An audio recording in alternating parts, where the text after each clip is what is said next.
मॉलमध्ये उभा राहायला जागा नाही, विमानतळावर बसायला जागा नाहीये, कसलेही छातुरमातुर चित्रपट येतात, 1000 कोटी 2000 कोटीचं गल्ला कमवून चाललं आणि लोक म्हणतायत की मार्केटमध्ये मंदी आहे किंवा इकॉनॉमी काय करणार पुढे, असा प्रश्न आहे. मित्रांनो, मागच्या 10-20 वर्ष खालचा काळ मी बीड जिल्ह्यातून बिलॉंग करतो. लोकांकडे खायला नव्हतं, जगायला नव्हतं.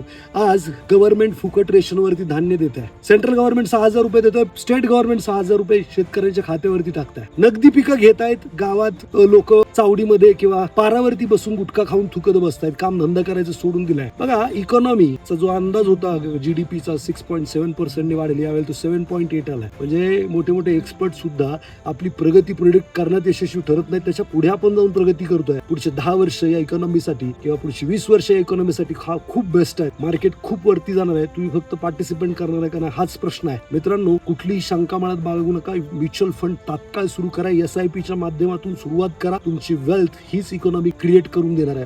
आज जे लोक माझं ऐकतील ते माझं म्हातारपणी धन्यवाद व्यक्त करतील. यार, या माणसाचं ऐकलं होतं आणि आम्ही आमच्यासाठी आणि आमच्या येणाऱ्या पिढ्यांसाठी पण खूप चांगली वेल्थ क्रिएट करू शकलो. जर तुम्हाला या कामी काही मदत लागली तर खाली दिलेल्या नंबरवरती फोन करा. आपण एकत्र मिळून त्या इकॉनॉमीच्या ग्रोथचा फायदा आपल्या येणाऱ्या पिढ्यांना देऊयात. धन्यवाद.